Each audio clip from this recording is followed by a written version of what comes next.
Welcome to Conscious Evolution Media Television, coming to you live from our Denver, Colorado studios. We are right now live on Comcast Channel 56 and also streaming live on ConsciousEvolutionMedia.com. I'm your host and moderator, Coach Steve Toth, and our theme today is one of my favorite subjects, conflict resolution, and helping you soar to new heights, not just in your business, but also personally. And let me introduce you our guest today. Her name is Sherry Ray. Welcome to the show. Thank you, Sherry. Steve. And she's of course specializes in conflict resolution, but in addition to that, she's an author.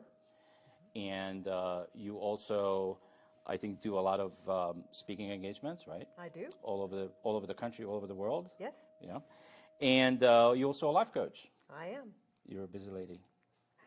Always busy, but I love it. I love it. All right, so the thing that I love about you the most, well, I don't know, because I don't really know you yet, but I'll tell you at the end of the show what's the most that I love about you. But based on what I know today, right now, what I love about you is you've been racing. I have. And that's just, to me, is so awesome. Tell us a little bit about that. Like, for me, for somebody to race, you had to somehow master fear. Is that accurate? You learn that you can scream in your helmet and nobody can hear you, and then you're good. How long did you do that? I raced for 12 years. I raced cars Wow. for 12 years. Yeah. And what kind of cars did you race? A 65 Corvette and a Lola Formula Ford, which is like a little Indy car. And when was the last time you did that? Probably 2001. Wow, that's fantastic. So, I'm just so interested in conflict resolution, and the reason why I am so interested is because I feel that conflicts are arising moment to moment, everywhere, at work, at home, and in your experience, how people usually handle conflict? It's either the fight or flight. It really is. They're either running and hiding and saying, I'm not going to deal with this at all, or they're ready to get in someone's face. And I think we've all had those experiences. Yeah. Yeah, I used to have a partner, as I'm now in touch with this, that there were 5 partners in the business. And every time we had any kind of a conflict, he got up and left. Wow. That's tough because you don't know you don't even know what he thinks the conflict is. Yeah, and he ended up actually leaving and going to work for one of our biggest clients. Wow. Isn't that interesting? Yes. So what happens when people stay in the conflict and actually get into each other's face? What's your experience? How successful is that? It really doesn't work because when you're angry, you're getting back exactly what you're giving that person, and there's no resolution. There's just anger against anger or fear against fear, and no true communication is happening, and you're saying things you wish you hadn't said. Yeah, I agree. So since we are a Conscious Evolution Media TV show and a network, I am curious, in your opinion, what is consciousness has to do with conflict and conflict resolution? Well, I think when you consciously stop and say, what's really going on here? Just to take that moment and say, is this about me? Is this about them? Do I even know what this is about? Instead of reacting immediately, which we tend to do. And I think that when our values get stepped on, we typically will go off. It's just like a hot button. Yeah, and everybody has some of those hot buttons, right? Absolutely, and I'm certainly one of them. But it's how you clean it up that matters. So in your experience, do you think that most partners, and I'm talking about partners that are married or just living together, or I'm even talking about at work, do they know, are they aware of what their buttons are, each other's buttons? I think partners are, and depending on how long they've been together, they know how to do the dance. But we certainly we're always going to have blow-ups. It just happens. And it is knowing how to consciously deal with it in a different way than you ever have before. It never has to be a blow-up. It's about staying curious. Right. So let's talk about, you developed a process, right? Yes. How you help your clients, and that's corporate clients as well as just an individual you can help. Let's walk the viewers through this process. What Sure. What does it look like? It's really, first of all, stop. Just stop. And then look, is this about me? Is this about them? What's really going on? Do I even know what's going on? Or did I just hear something and jump? Then you want to start asking questions. Tell me more about that. What's happening here? What did you mean by that? Tell me more. Help me understand. And so you've stopped, you've looked, you've questioned, then you listen. And you have to be willing to actually hear what they have to say. Wow. Okay, good. So let's just step back for a second. A lot of times I experience people not using I statements. They actually point. You know, I know that when somebody starts pointing at me, there's trouble. Right. And then what choice do I have at that moment? When they're basically saying, you are making me feel blah, blah, blah. I just turn into the curious 2-year-old and say, please tell me more.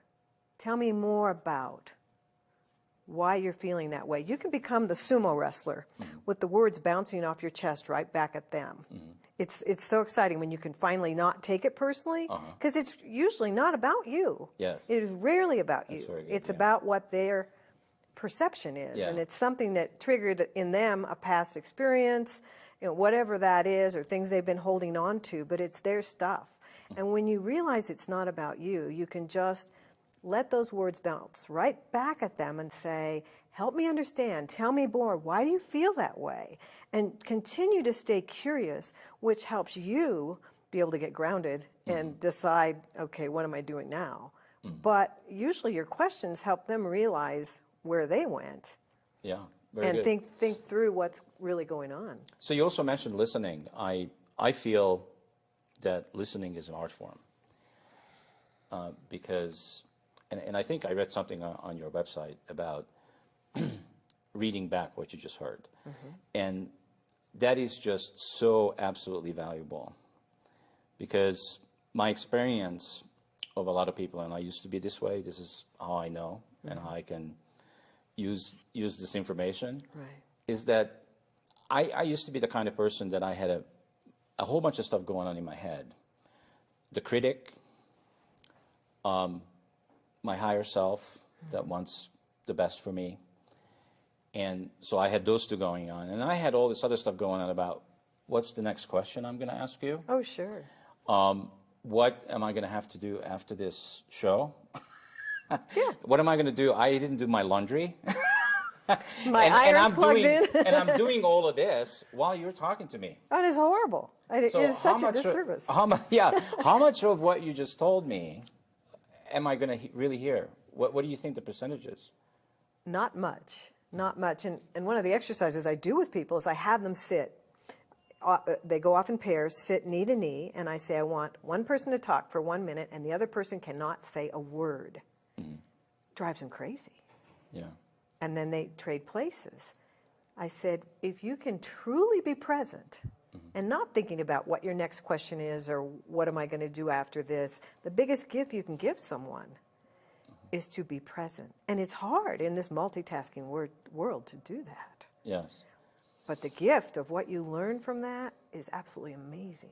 Yeah, and I don't know if you're noticing, but I'm even leaning a little bit forward towards you because what I'm doing right now is I want to be over there. You know, I want to really get you. And how I do that is I don't have any conversation. Like, there's no questions on here. Right. You know, I'm generating this show and this conversation with you as we're doing it in the present moment, which is really the foundation of consciousness. And I'm being very open. Like, right before the show, you didn't know this, but in my head, I let go of all of my expectations of how the show is going to happen and what's going to happen. I'm just open for whatever needs to show up to show up. And that's, you know, one of my chapters about expectation versus intention. And so our intention is just to have fun. Yeah. And to have a conversation that touches someone's heart. We don't know who and in what way. Yeah, that will touch, move, and inspire people. Yeah. Right? Yeah. All right, awesome. So is there any more to the process after we listen? Once you've gone through the listening, then you can have a true conversation and come to a resolution. And it may be to say, we agree to disagree. but at least you've both been heard. Because if one person walks away having not been heard, it's still not finished. And how many times have you carried those things around with you for years and years and years, wondering what just happened? Or, you know, you make up stories.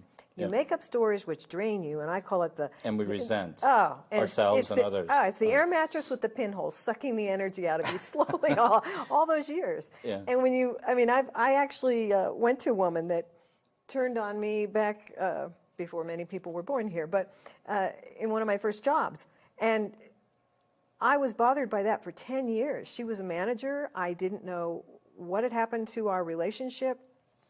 Years later, I ran into her on the beach in Maui, and I thought, I can't take it anymore. I have to know. I walked up to her and said, what happened to us? She told me, and it was a complete misunderstanding. So you were called to complete. I had to complete. That. And I think that that's a gift for everyone who's watching this, is to, I don't care if it was a relative 10 years ago, a boss, if you can complete it, get it complete if it's still bothering you. Yeah. You need to... If you're still thinking about it. Yeah. And is it true that it isn't necessary... I mean, it's good if you can get in touch, if you can call them, if you can have a cup of tea or a coffee, whatever, with them. But it's not necessary for them to be there. You can complete stuff without... Even if they passed away, you can complete stuff. I asked a client one time, I said, what will it take for you to be complete with this? Boy, she knew immediately. She said, I'm going to have a party, I'm going to burn this, I'm going to burn that, I'm going to do a dance, I'm going to watch the smoke. And I went, wow. I mean, all I had to do was ask, and she was complete. Yeah. Well, we have a kind of an interesting thing going on in our society. And the reason I'm saying that is because we have all these sports and all these things going on when there's always a winner and there's always a loser. And I think a lot of people are so used to that. And I'm... You know, I am in a modality where I believe that we can set anything up so that it could be a win-win. It doesn't have to be a winner and a loser. Right. So in terms of, and I think conflict resolution does fit into that, right? Because what we're going to end up with is something that all parties can live with. Right. So I know that you've done a lot of work in corporate America, and you used to work in corporate America as well, and so have I. So I want to just take something from my past for a minute and just use it as an example. So how many boardroom or conference room meetings have you been in where the president or the vice president is speaking, right? And he or she is talking about something, maybe the direction of the company, maybe the future of the company, and he's asking maybe something, he comes to something specific that he wants to know about from his staff, from his senior staff. And he asked the question, and there's silence. Nobody's talking. Right. Okay. But you and I both know that that question has been discussed with every member of the senior staff, and they all know what it is and what the answer is, but they won't say it. What is that? I think it's the fear of standing up and speaking out. It's the fear of everyone's going to look at them. There's just this place of, I don't want to be the first one to speak. They know what they want to say, but they won't do it. I think it's just a fear, and a fear of judgment. Yeah. So I don't know, you probably don't know about this about me, but I grew up in a communist country, in Hungary. Okay. And when I was a little kid, like 15 or 16, I decided that communism to me was a lie.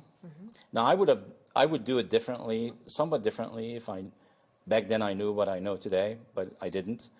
So I always spoke up in public how I disliked communism and how I think they were lying to us and they were using us.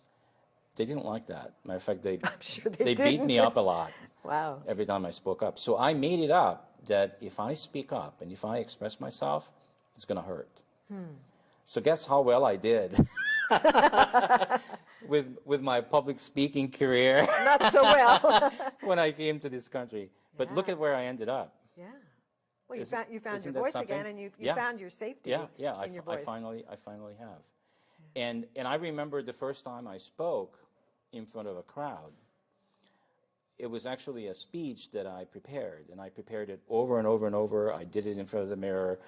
You know, I had it down. And when it was time to deliver it, not one word came out of my mouth. I couldn't get it out of me. Mm-hmm.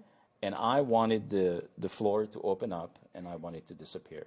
That's how embarrassing it was. But guess what? I lived through it. The reason I'm bringing this up is because if we're willing to go through these experiences, and it's just like when I used to have horses, so I used to horseback ride, and when I got thrown off, my dad told me, you better get back up, because if you don't, you never will. Mm-hmm. So I think what we want our viewers to hear in this is when that conflict arises, is to not run away. Right. And I like you, we've all had that moment where we prepared something, and what I learned is what I prepared was what I call a should. This is what I should say. This is how it should be. Uh-huh. And when I speak now, I have bullets, that's it. Because I'm going to speak from my heart and let it flow. It's coming and to you. If I've memorized something, it's not going to happen. Yeah. And it took me, awesome. You know what you want to say if you just connect to your heart and let it out. Right, exactly. So I think people also wonder sometimes. So when this conflict arises with people, and you did say it's hard, it's not easy to stop and to look inward, right? Because that's really what you're asking them to do is to stop and just to look to see what is this about. Is this really about me? And you said most of the time it's not. It's something, and is it then true, like something I heard in between the lines that you said, is it true then that we're really truly a reflection of each other? Sure. So isn't it also true that when somebody gets upset with us, that it's a gift? Absolutely. And when we get upset at someone, it's a gift. We learn something. Yeah. We learn something every time. And I spent years making up stories because I'd run and not find out. And I laugh at how often I was at a board meeting. How did you run, by the way? What did that look like? So when you had a conflict, what were you doing? I was out the door. Or I just shut down and got quiet. Yeah. Which I'm sure that if my husband, who's watching this, would say, really? But I was at a board meeting for the Denver Bronco alumni. First time I was meeting with them to maybe work with them at the time. And some big guy walked in the middle of my talk and said, "Excuse me, ma'am, we have limited time here. Could you get to the point?" And I thought, I've really blown it. I'm a babbling idiot. I'm a dumb blonde, whatever. I was just freaked out. And I spent 3 hours in victim mode after I got out of that meeting. And, why doesn't he like me? What did I do? This is so over. I really blew it. You have these, I call it twisting in the wind. Just all these stories. And I called the gentleman that invited me and said, "Thanks for giving me an opportunity." 3 hours later, after crying, he said, "The guys took a vote, and we want you to speak to the entire Alumni Association in 3 weeks at Inverness." And I'm like, "You're kidding me." And here came that big guy 3 weeks later that had cut me off. And I had made up stories the whole time about why he didn't like me. And I was scared of him. And he comes running up, "Sherry, Sherry, Sherry." And I was so scared that I had actually put a timer in my purse. And I said, "You can cut me off today." And I handed him the timer. I think it goes back to that, "Please like me, please like me." But he said, "No, I'm the president of the organization. I was late and I didn't know what was going on." How much energy had I wasted thinking it was all about me?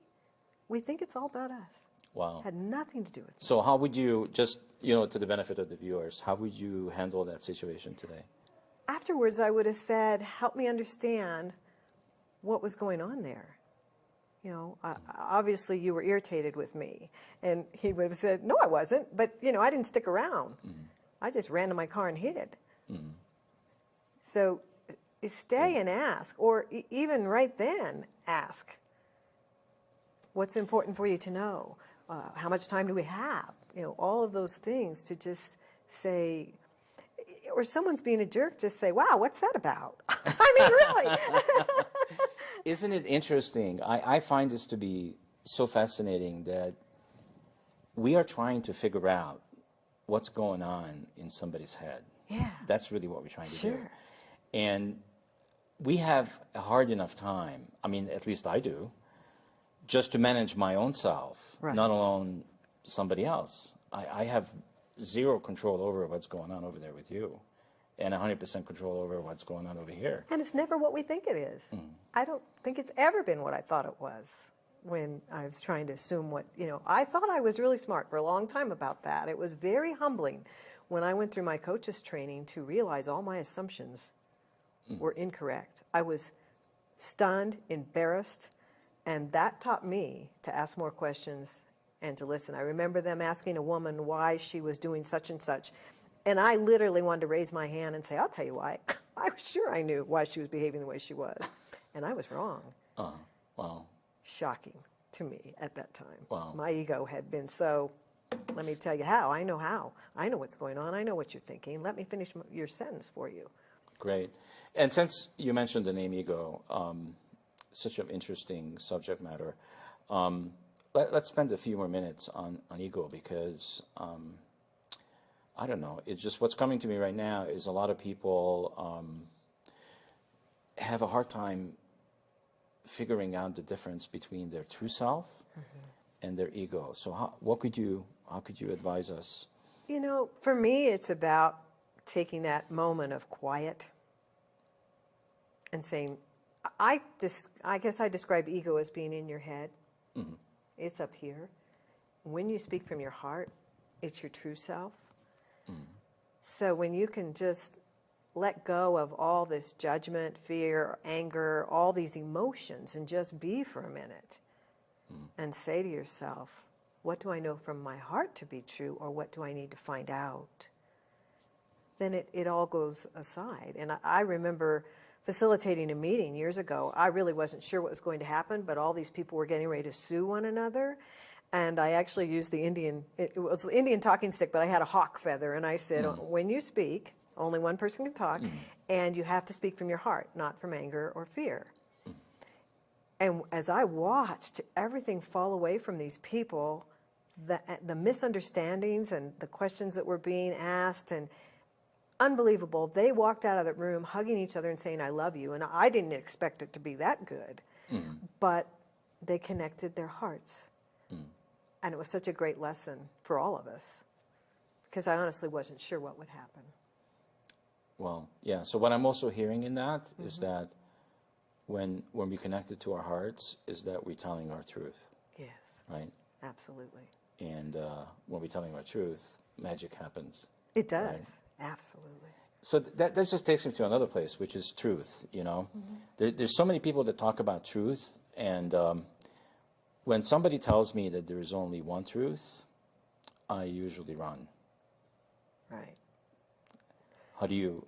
Well, because that's their truth. Yeah. It might not be my truth. Yeah. So is there really a truth? Like... I think it's all our truth within ourselves. And I think we all have different sets of values. We all have different belief systems. And I don't think there is any one truth except our truth to us. Well, there are certain truths, like the sun comes up in the morning. Sure. But it might not. Until it doesn't. Yeah, so right, far. right. So far it has Yeah, every morning. And then it goes down, right? Right. And then sometimes it rains. So there are some universal truths, Right. I guess. Right. But in terms of, and how do you find that people are able to express? What is this thing about expression that we're having some difficulties? And I think that's connected to conflict resolution, because if we're not feeling, what is that, safety? Is it about safety? Yes, yes. I think that we have to continue to ask questions. We may have decided, like you said, this is my truth, and so everybody should believe that. But if the person continues to say, well, tell me why you feel that way. What is it about that? And to be able to get them to articulate more. And the other person to be actually open to asking the same questions. You now have a conversation. You may not change their belief system, but you have a greater understanding of why they feel that way, and that helps you let go of your judgment. But if they're just saying, this is the way it is, like you said, you're like, okay, I'm out of here. But if you can have a deeper conversation to find out why they feel that way, how did they come to that, and then discuss it, that's a whole nother ballgame. Yeah, I agree. So, as I know human beings, and I'm trying to do less and less of this, but we size up people like within the first, 3 seconds? Based on what? On their body language, how they're dressing, yeah. Do you think that will ever change about humanity? I would love to think that it would. What's our evolution like? What's possible? Yeah. And, you know, that it goes back to that word judgment. I don't know. I think we're becoming more and more aware of what judgment does to us and how it tears people apart. It makes us unhappy. It makes the other person unhappy. I think there is a growing awareness. We're not there yet. We're a long way from it, but I think we're further than we've been in a long time. Yeah. Yeah, I believe that it's improving. I also believe that there are some unintended consequences of these devices. And that device and that device, because we all have one or two or three. And I think people are less and less connected. You know, I don't know how many times we said connecting to your heart and connecting to yourself on the show so far. I'm sure we said it a whole bunch of times. But because of all these devices, people rather send somebody a text than to pick up the phone and actually have a conversation. And boy, does that cause conflict.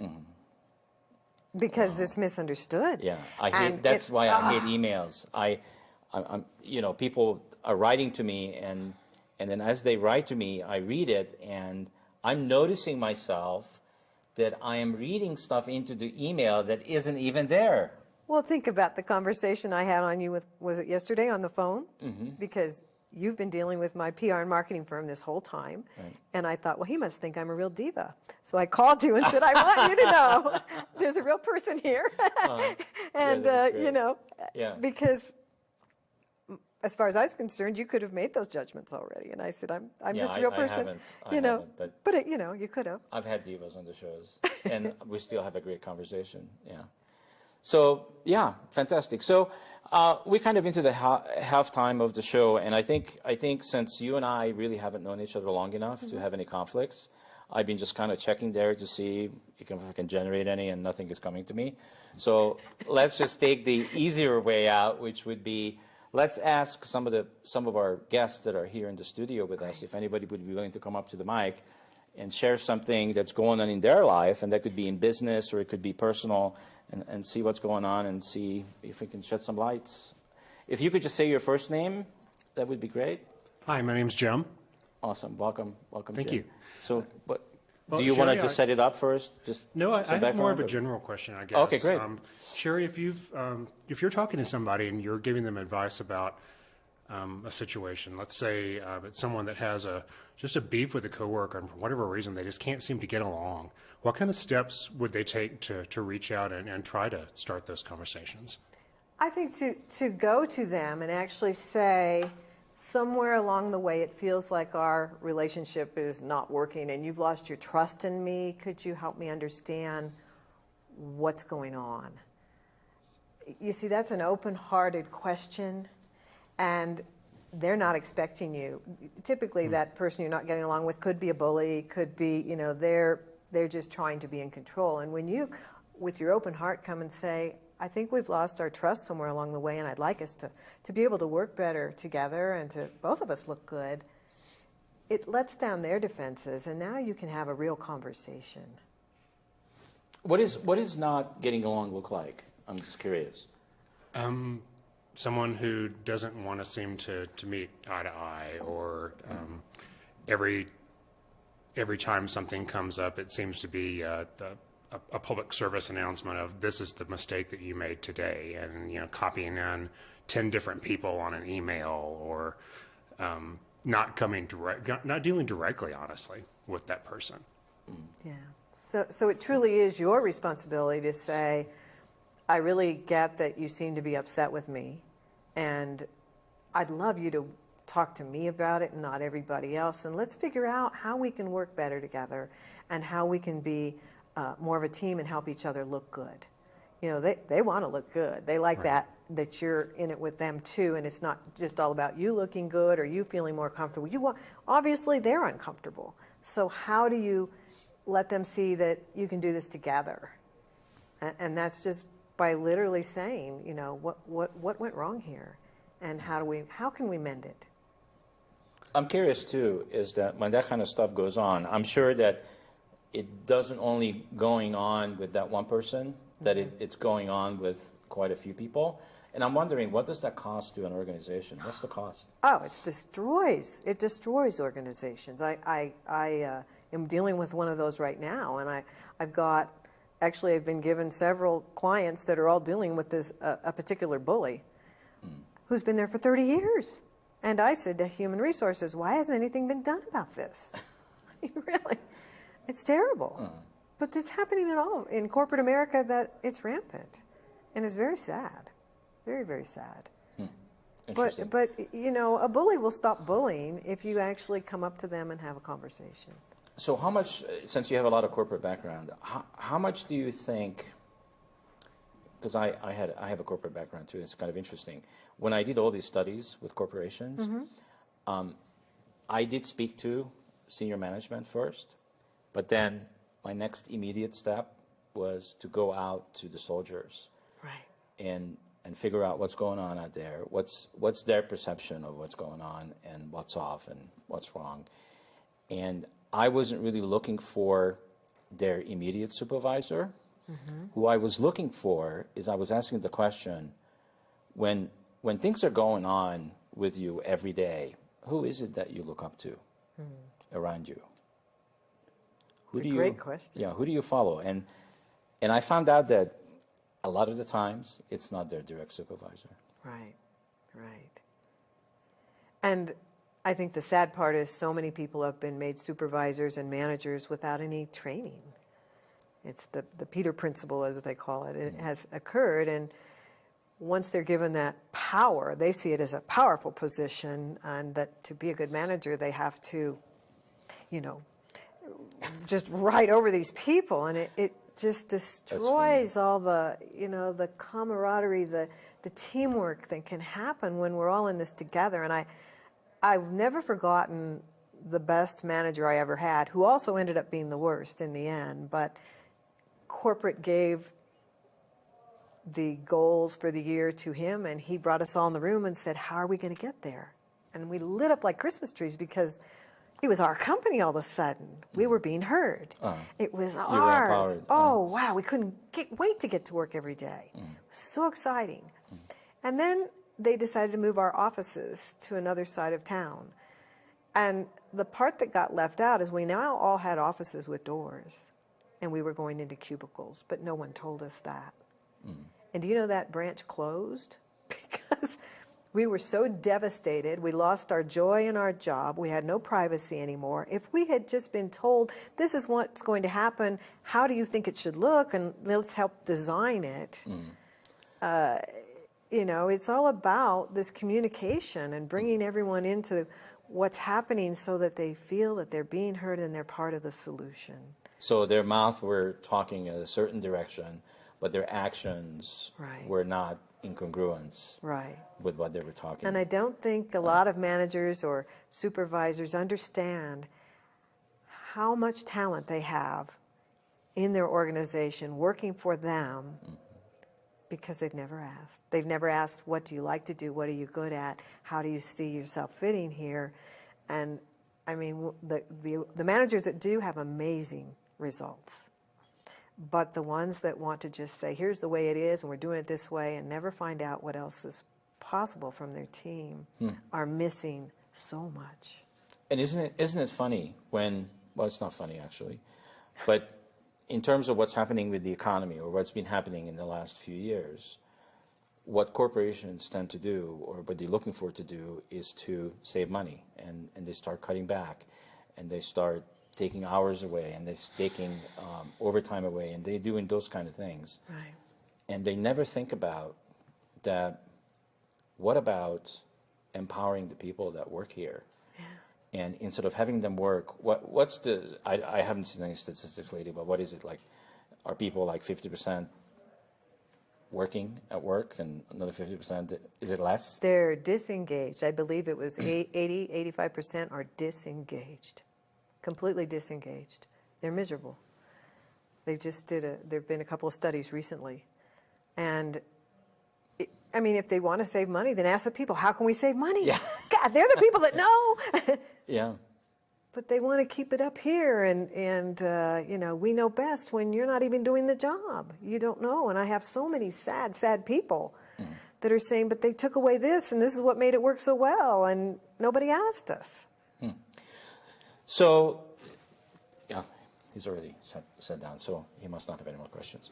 Okay, so there's a lot of conflict that's going on with our politicians, would you say? Oh, yeah. Are we really going there today? And, well, why not? Sure.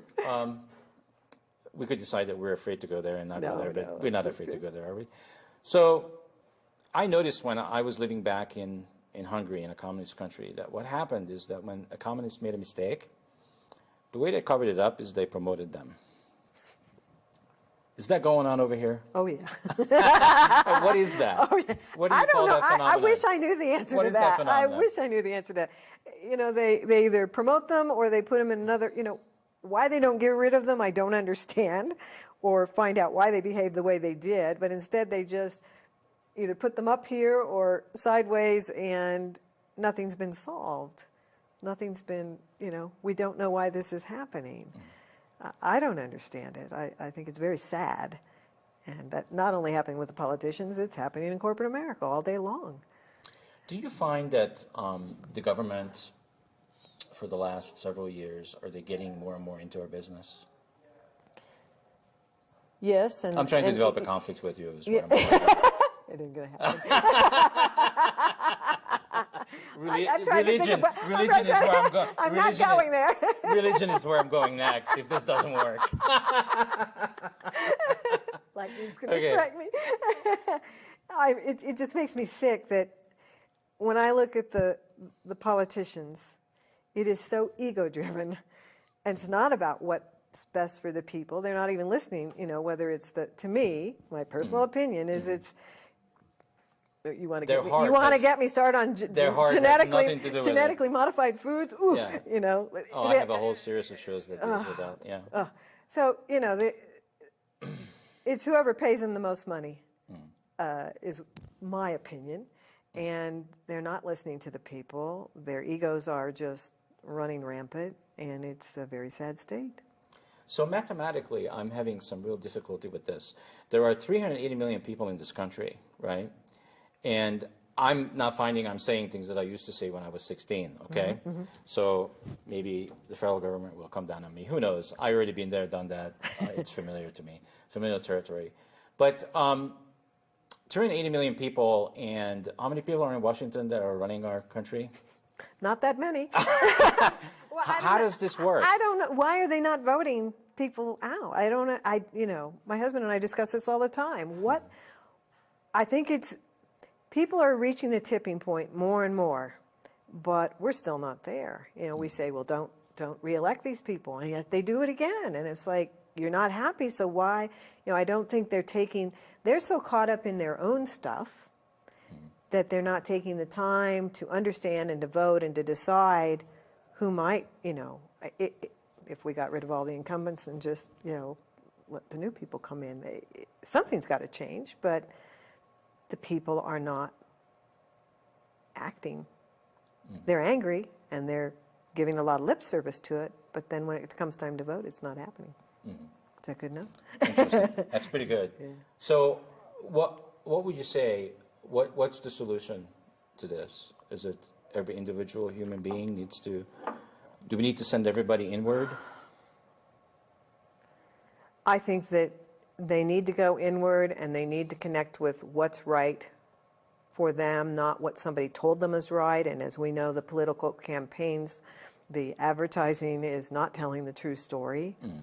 And the general public, I think, just takes it for granted that that's the truth. Just like your doctor said this is, don't get me started on the medical community. That'll get me going. But then you just brought that up, which took me to the smear campaigns. It's like, how can that be from our hearts? It's so far from our hearts. Again, it's that ego-driven, I'm going to beat you, I'm going to, you know, let's get them, instead of saying, you know, what they really, truly hope to accomplish and how, you know, why should there even be a smear campaign? Yes, I agree. There shouldn't be any. No. We shouldn't even allow it. It should be outlawed. No. And how much money is spent on that could have fed the hungry, taken care of, you know, things that really need, people that really need this money. It just makes me sick. So does this mean that they think that we are that stupid that we're going to make a choice based on who's going to be running this country or who the politicians are going to be in office based on what are the bad things that they've done in their lives? Do you think that they really believe that? They seem to. It just keeps happening. It's what's in your closet that's going to determine if you're going to get elected. I mean, don't we all have stuff in our closet? I mean, really, well, anybody.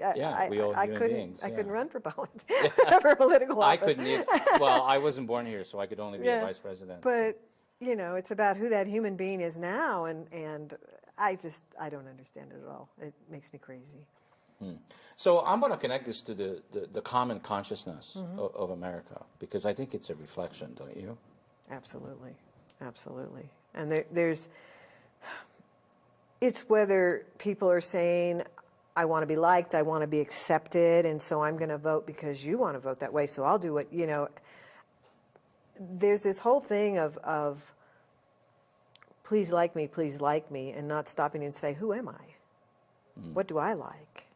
What do I like? And I did it for years. I didn't even know I had values. I didn't know I could have values because I was an only child, I was adopted, and, you know, just please like me. I'll do anything you want. Please like me. And I realized I was selling my soul. And, you know, then my pendulum was this way, and then it went, you know.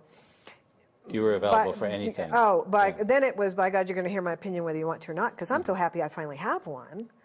And then I realized, then I had to come back to center, which is the being place. Not everybody needs to hear my opinion. They didn't ask for it. That was another aha moment of, let me fix you, I'll tell you how to do it better, faster, quicker, and I know the best way. And we all do this in conversation. You know, I've done that. Did you do this? And did they ask for your opinion? No. Well, and so that just brings me to, there are so many shows out there, talk shows, you know, like this one. And it's all about opinions, sharing opinions. And you know what?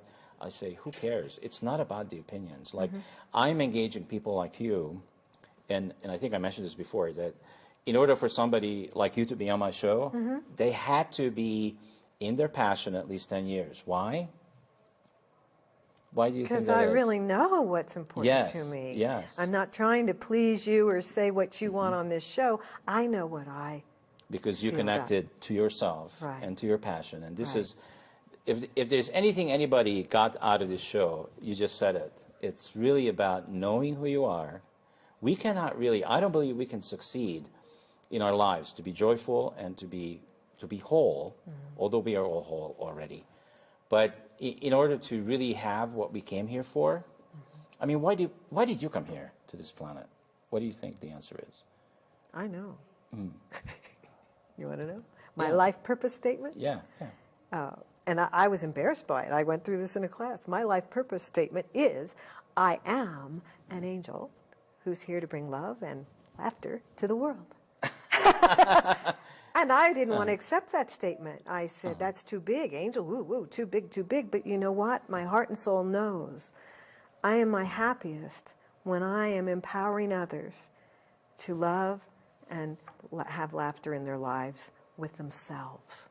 And to be able to look at themselves and embrace themselves and love themselves and not worry about what anybody else thinks. Yeah. So how long did that take you? I mean, that's a beautiful statement. Thank you for sharing that. How long did it take you to get to the point where you really didn't care anymore what people thought of you? I think I was probably in my mid-40s. And it's the most freeing time of my life. Fantastic. I love it. And I want that. That's why I do what I do. I want that for everyone. Yes. To say, It doesn't matter what you think of me. In fact, my beautiful husband is here today, and I remember when we met, and I said, you know what? I'm with you because I choose to be, not because I need you. And I love you very much, but if you're gone tomorrow, I will be fine because I finally love me more than I love you. And that's when I knew I was whole. Wow.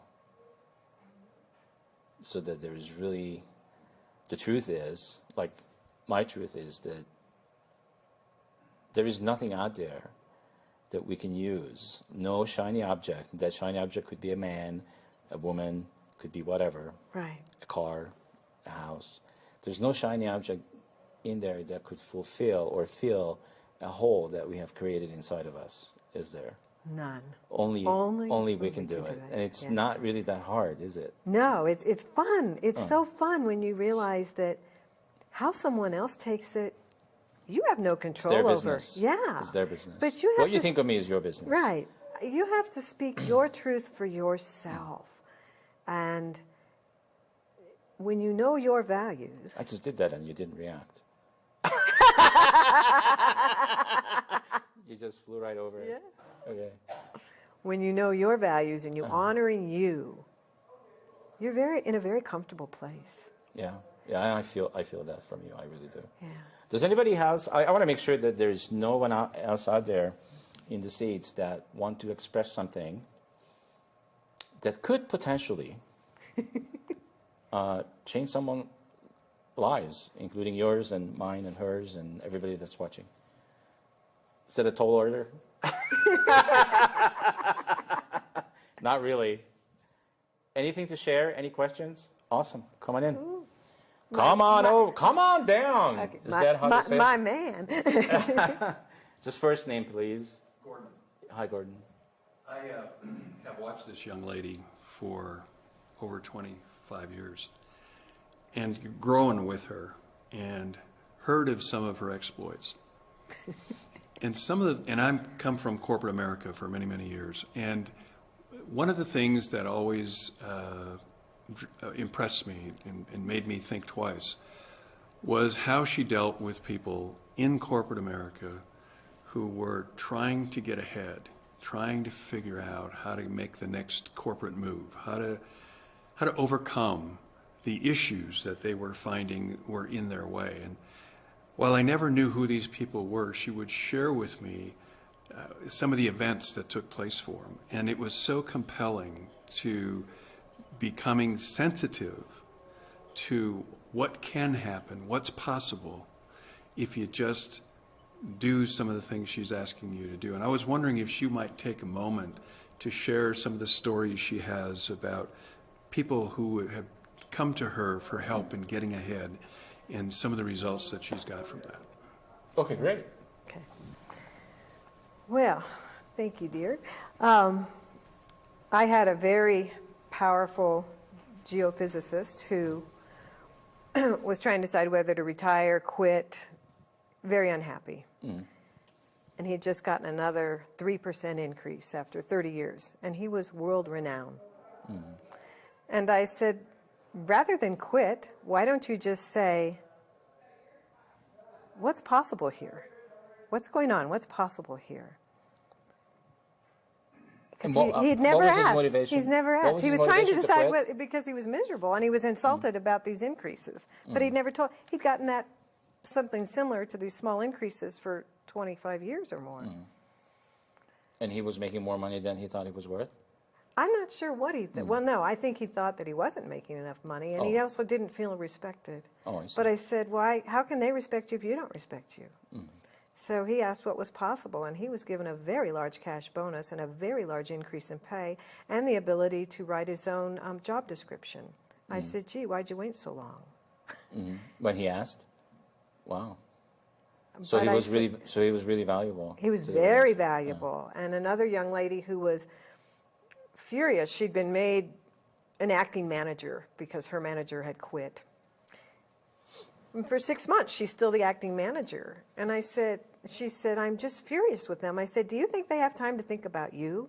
They have 30, 40 other people that they're putting out fires for and their own behind to cover. So you need to ask for what you want. I had her write a memo giving them 3 dates that they could pick of when they could get together, an agenda of what she wanted to discuss, which was, you know, what do I need to be done, what needs to happen for me to be made the manager, and here's all the accomplishments, by the way, that have occurred since I took over as the acting manager. And I said, they are going to give you a very low amount and ask you to accept it as your pay, and you say, no, thank you, because they're going to lowball you.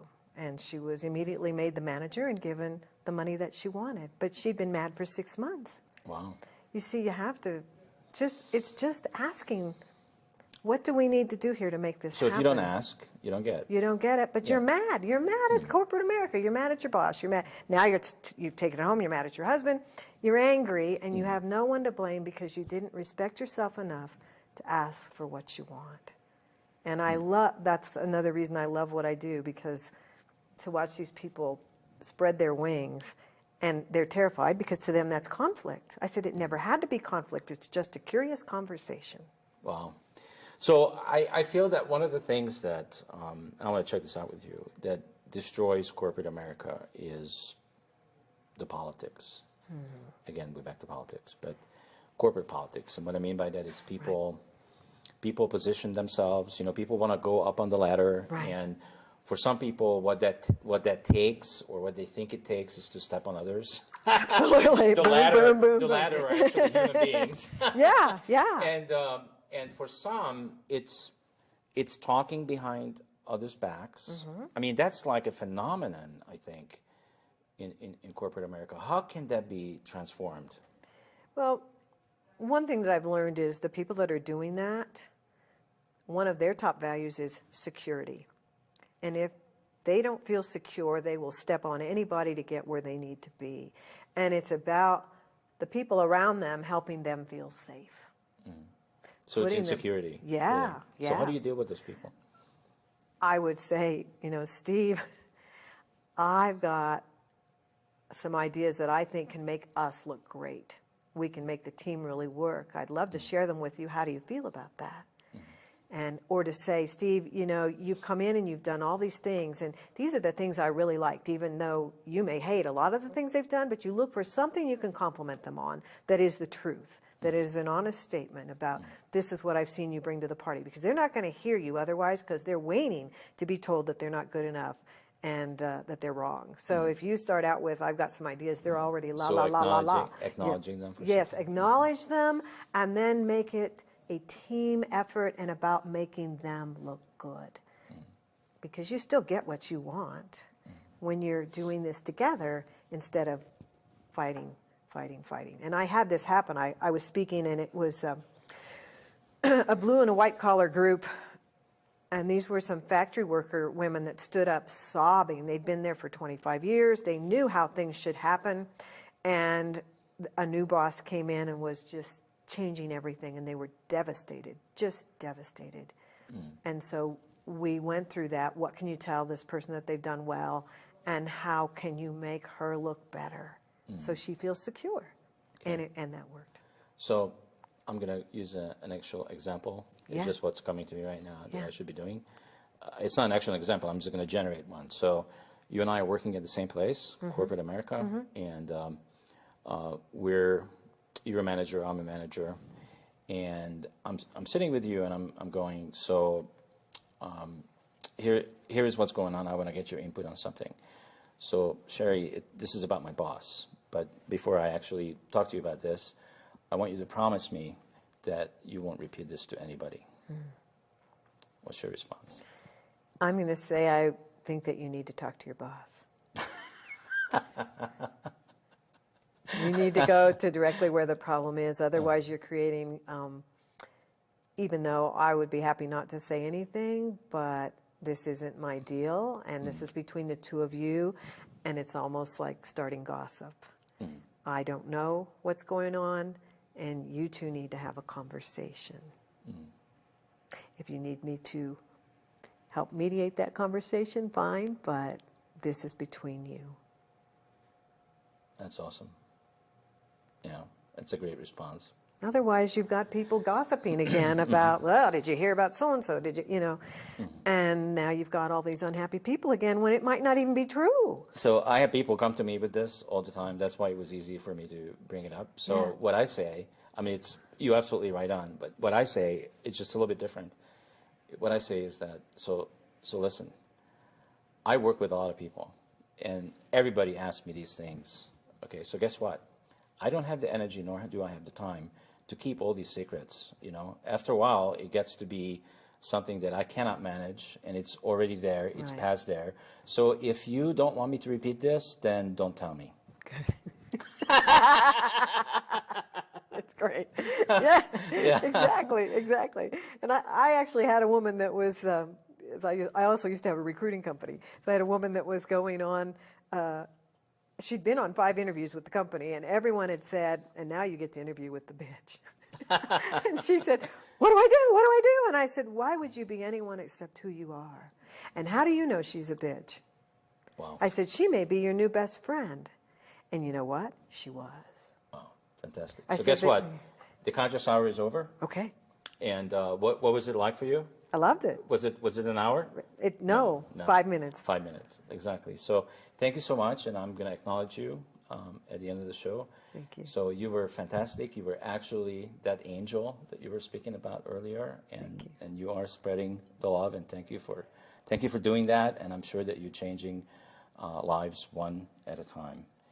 And we appreciate you being on the network and being on the show. And for everybody else out there, if there's anything that we did here, Sherry and I, and people that have asked questions that touched, moved, and inspired you, please come to consciousrevolutionmedia.com and engage with us on any page. You can just comment, you can ask questions, and keep coming back to the shows on Saturday afternoon at 3 p.m.